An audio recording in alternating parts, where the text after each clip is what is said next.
and I will introduce our final speaker, another Steve. This is Steve Hanson of LabKey, our Director of Product Education. Thank you, Adam. Hello, everybody. This is a presentation on how to maintain custom module code. And, it's not just for developers. You hear the word module and you think code and you think, oh, I got to, I'm going to peel off. This is for the heavy hitter developers, but this isn't really the case. I think I want to start out with just kind of a pitch for working with modules in LabKey. They can, if you're not really like a super skilled developer like myself, modules can really extend your skill set. They're a great initial project. If you want to kind of get more into code and development, and you don't even really need to be doing traditional development to work with modules. If you just have a single R report that you want to kind of firm up or deploy in a kind of a more robust way, modules are a great way to do that. So stick around if you're just if you're a report author. So I want to sort of do this in three parts. Let's talk about, what are custom modules, like what are they for, how do they work a little bit to get you oriented, and then let's get into the strategies for maintaining them. And finally, let's end with some Q&A. This talk was really motivated by clients who have been working with modules. And there's just nothing quite as painful as working carefully on your module, putting it in production, and then watching it break and hearing back from users how it didn't work. And so this talk is really about how to kind of keep your code healthy, keep your sanity, and ensure that your users aren't complaining. But first, so what is a custom module? Modules are distributable packets of server functionality. They can contain things like pages and web parts. You can define folder layouts like tabs and the arrangement of the web parts. They can contain SQL queries, reports, R reports, JavaScript reports, script pipelines, even more. And they essentially kind of let you build apps that you can then distribute just to your own servers or to other people's servers. I should say, apps is, when I say build apps, I mean, that's kind of the high end of what a module can do. It can also do something really simple, just like an individual report, like an individual R report might be something that you want to package as a module. And it makes it a lot easier to both maintain your report code and deploy it onto the server in a sensible way. By the way, modules can really contain all kinds of resources, including Java resources as well as file resources. I'm mostly going to just be talking about file resources today.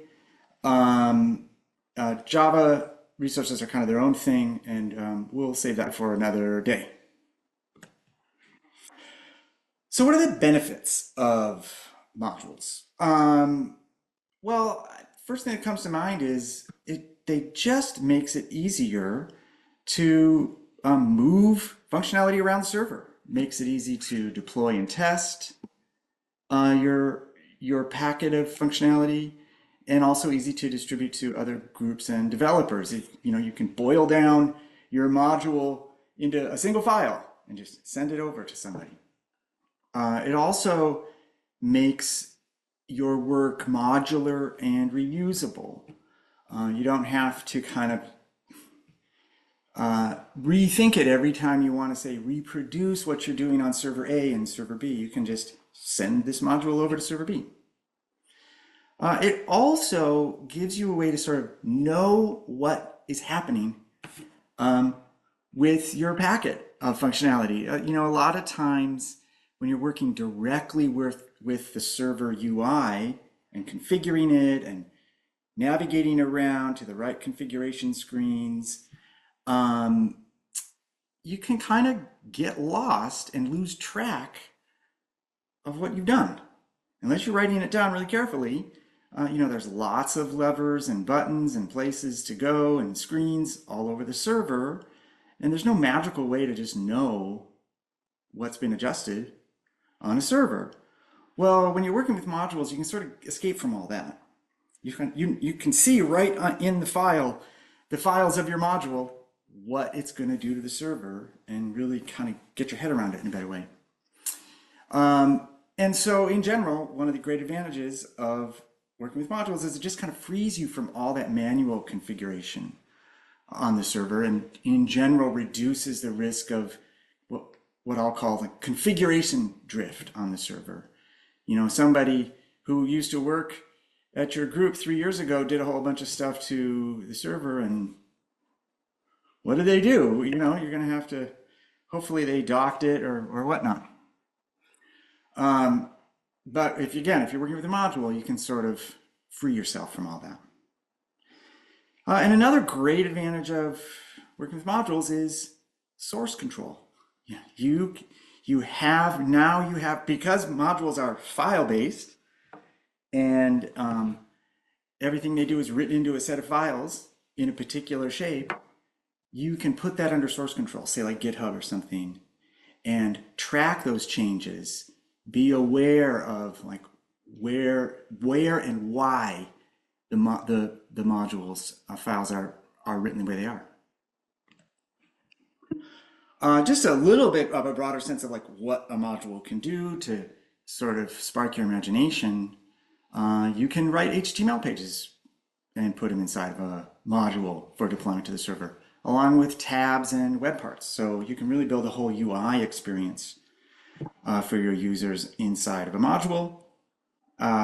You can package your reports, like R reports and JavaScript reports. SQL queries, oftentimes you'll see users build a whole bank of SQL queries into a module for deployment into different environments. Trigger scripts. Again, this is a great first dev project, by the way, for someone who wants to extend their power and the power of the server. Trigger scripts are like little scripts that you wrap around a table. And so whenever data is coming into that table, it'll fire the script. And maybe say you can transform the data, you can do anything with that script. You can transform the data on the way in, you can create side effects to write to other tables, etc. So a lot of times I think people are looking for that extra something in the behavior of their data as it's coming into the server, and trigger scripts are what they're looking for, I think, and that's another easy, great project, first project for a module. ETLs are also can be packaged as modules. You can design your own assays in a module, build script pipelines. Sort of at the high end of functionalities, you can actually write to the database and build your own schemas using a module. Maybe this isn't your first thing you should do with a module, because you can really, create some havoc with that functionality, but it's very powerful, and just so you know it's there. So let's take a look at some of the ways to maintain your module code.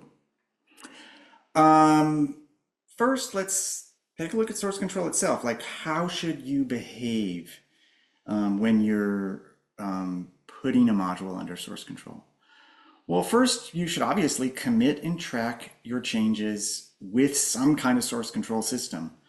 And don't use a DIY system, like maybe like, or a system that isn't really designed for source control. Like you might be tempted to use maybe Drive or something, Google Drive.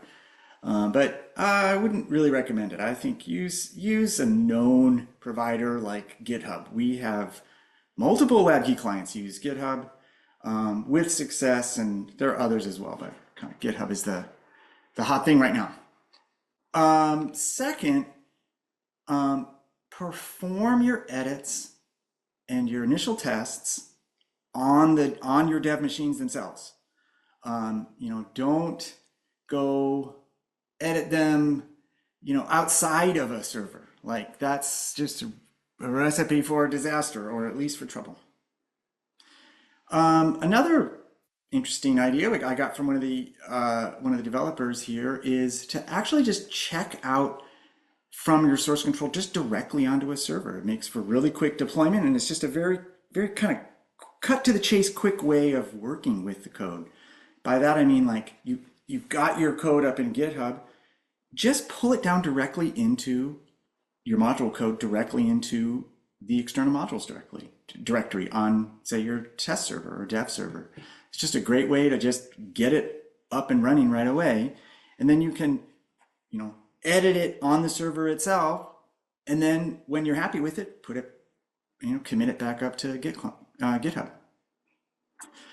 Obviously, never edit files by hand on some other environment like a production server. And also tag your code so that it aligns with the LabKey upgrades. So, mark your code like this. These changes are are intended for 24.7 of LabKey. So you have that kind of awareness of what the code is doing. Second, there's nothing like manual testing. And to have adequate manual testing, it can really shake out problems that you never knew were there in the code. And it just really kind of keeps you in touch with what your code is doing.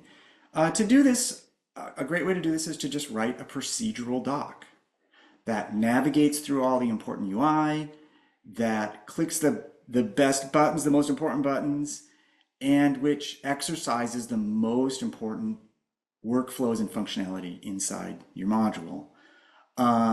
You can perform this doc whenever LabKey is updated, from our side, or whenever your module code is updated.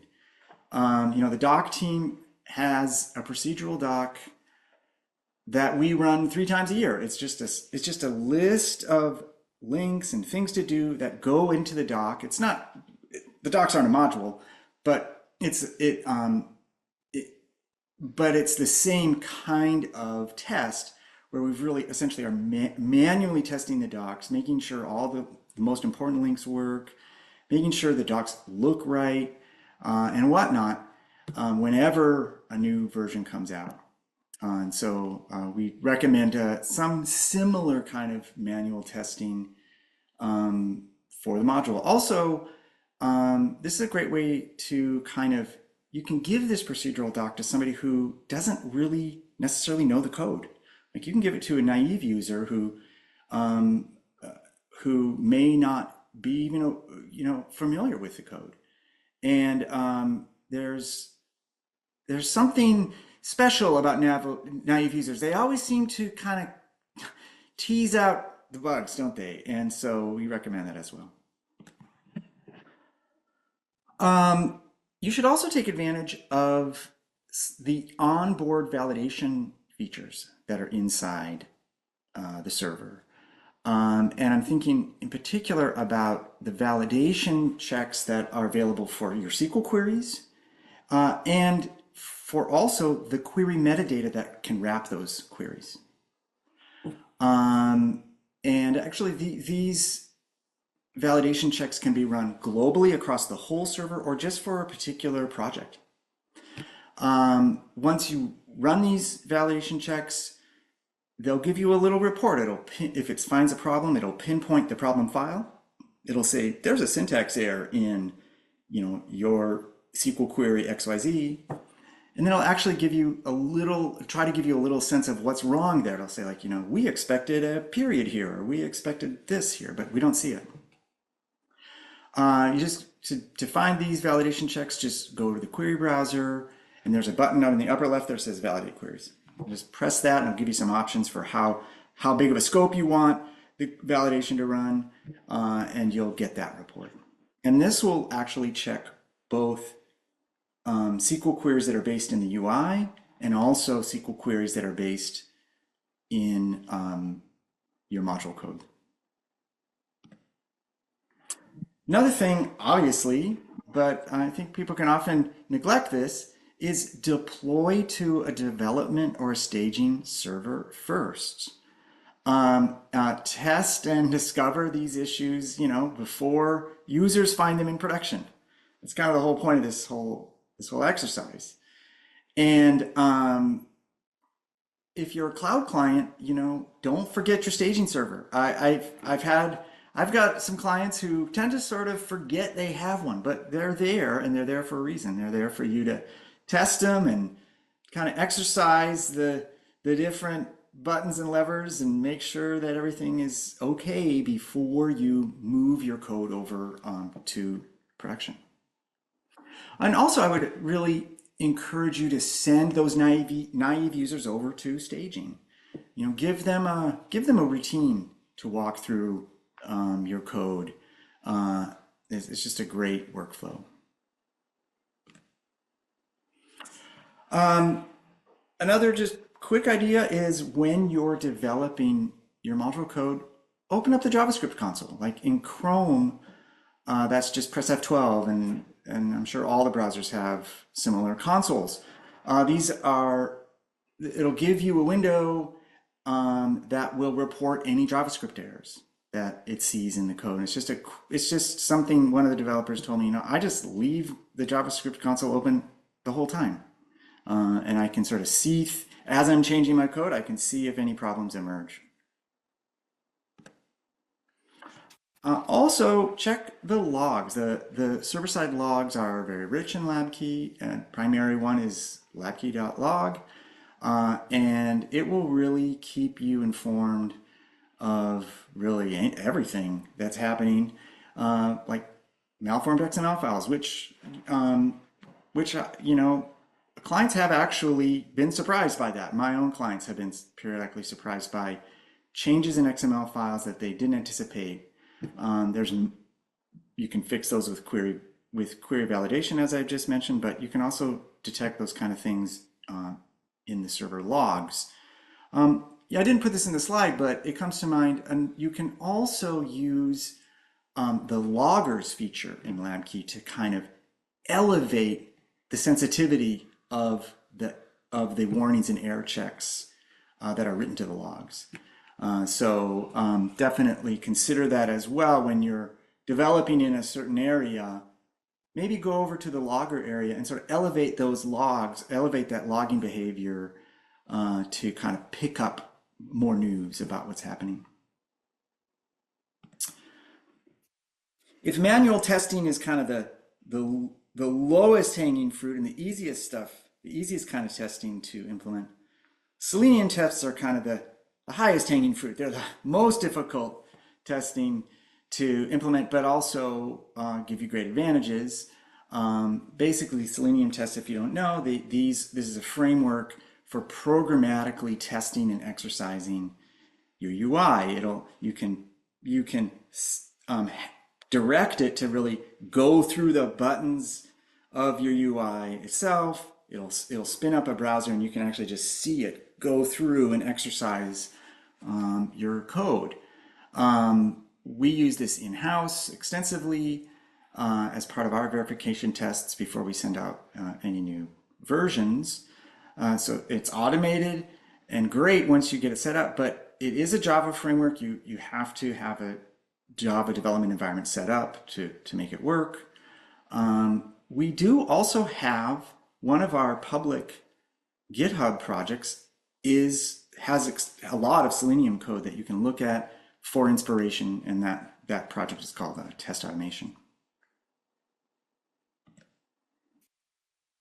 Also, if your code contains libraries and other dependencies, definitely keep up on them. Go and periodically check the release notes for those dependencies to see if there's new versions that have come out, and especially look for security vulnerabilities that might have emerged from those libraries. I'm thinking about like React and other plot libraries that you might be using. Pick up the latest code, retest your module, and make sure that things are running normally. And finally, check our release notes. We really try to keep up on changes that we make that might affect your module code. And we put that in the last section of the release notes every release, and it's called Client API and Developer Notes. And it's just a great place to check every time that we release a new version of the SDMS to see if there's any changes that might affect code you've written. So keep that in mind. Those are really my thoughts about maintaining module code. If you have any questions, please put them in the Zoom Q&A. We've got, if I can't answer it, we've got Adam here and Josh. If you stump me. See any questions there, Adam? I do not see any questions. Well, I actually had a question. I had a question for you, Adam. Sure. Yeah, I mean, I said I wasn't going to talk about Java, and I think a lot of what I said really applies to Java. But are there any special things that you do to kind of make sure you have quality Java code going out the door? Well, I think there's actually a pretty long list. Yeah, of Given course. that Yeah. Java code is running server side, Java code has access to more resources, to the whole database, to the whole file system potentially. I mentioned in my presentation that we're introducing this layer in the file system to make that a little more less available to any code. But generally speaking, compared to JavaScript that runs in a browser, Java code runs on the server and can access a lot of resources and potentially sensitive resources. So certainly security is way up, is really number one on the list of things to be concerned about and to always be careful about. Certainly there are a lot of ways to with Java to get into trouble, either with the types of queries that get crafted, exceptions, transaction issues. Josh mentioned deadlocks. So it's, honestly, we have tried to move most of our clients to the file-based modules that you've been describing, to JavaScript, to XML formats that describe reports and queries and views and HTML pages and all the other resources you can provide. So we have a number of clients that develop Java modules, but it's a small number, and because it's a significant undertaking, requires sort of a different skill set, and the productivity is not necessarily as high as for a file-based module, just because you need to do a lot more work to get things done. But it does provide flexibility to do custom things that's not possible within JavaScript. So that's, I guess, how I would sum it up. Great. Thank you. It sounds like we'll it's a topic for a whole other presentation, indeed. Yeah, it definitely is. And yeah. So with that, we actually have Oh, okay, great, a couple questions. great. So let's go with this one. Um, so are the dot module files in external modules generated automatically on startup, or should we post them to GitHub? I think there's a little bit, if I get the question, I think there might be a little bit of confusion here. You're the one who generates the .module files. And LabKey, when it detects them, will unzip them and deploy them. So I think the answer is ultimately no. We don't. There's no automatic creation of the .module files. Yeah. You'll probably, I think, if you're putting your code under source control, you're going to put it in source control sort of in its extracted, unpacked format. Right. And you may not even need to make a .module file out of it. You can also just put that module directly into external modules and it'll still work. So you can actually kind of skip the creation of a .module in a lot of cases. The nice thing about making a .module file is that it makes it super distributable. It's just this one thing you need to send around. If I'm getting your question right. If not, please add a follow-up. Yeah, and there is a build process. I mean, Steve's right. You are going to author all of the contents of any module that you create. The .module file can be created at build time, and that module file, the .module file it's really just a zip file within the structure the kind of canonical structure that LabKey expects.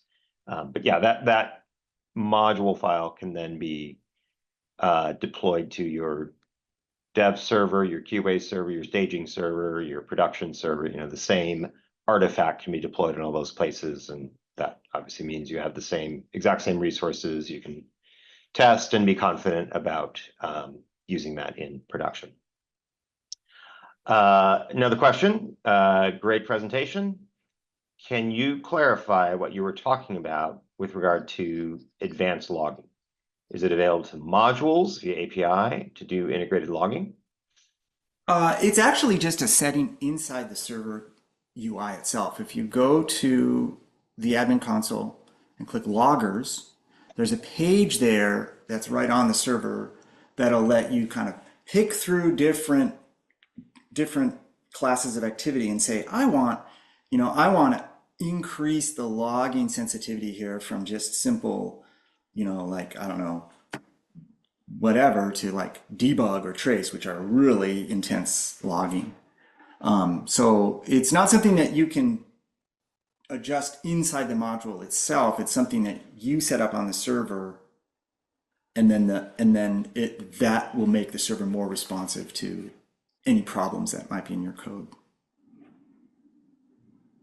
And we have a vote for a Java-centric presentation. Okay, great. Take that under advisement. No? And finally, last question. How can you test a .module file in your cloud environment? For that, correct me if I'm wrong, Adam, in general, if you're writing a module and but you also have a cloud environment, you're going to have to send that module to us and we'll put it up. I take it back. No, I take it back also. I'm sorry. We do have a way for you to deploy modules under your own power in that case. And I believe it's called the module deployer. There's a part of the UI where you can actually drop a module in and deploy it. I'll add link to that to the slides so that you can get a sense of that. Yeah, and I will say, I mean, I'm going to also kind of emphasize the first point.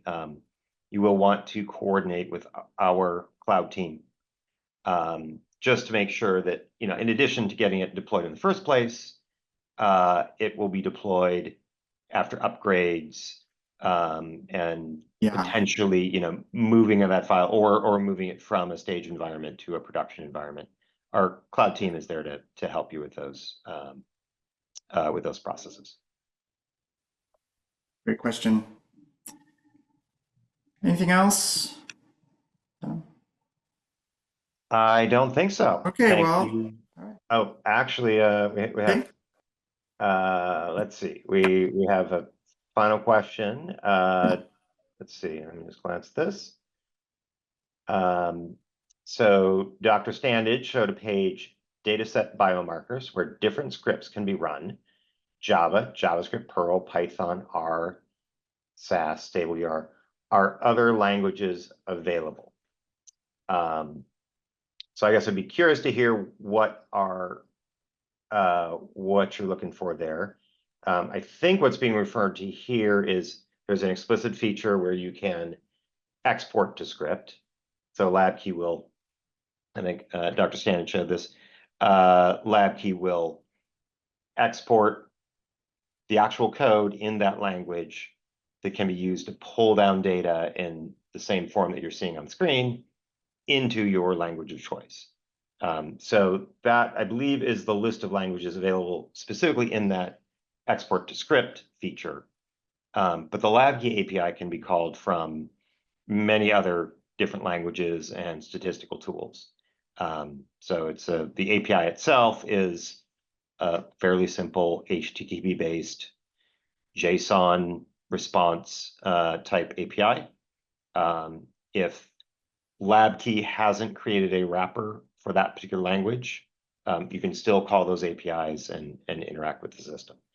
But maybe the details of this question are and what's behind it could be better addressed by your account manager. If you can get into details of what language you're looking for and what you're trying to accomplish, we can kind of help navigate that for you.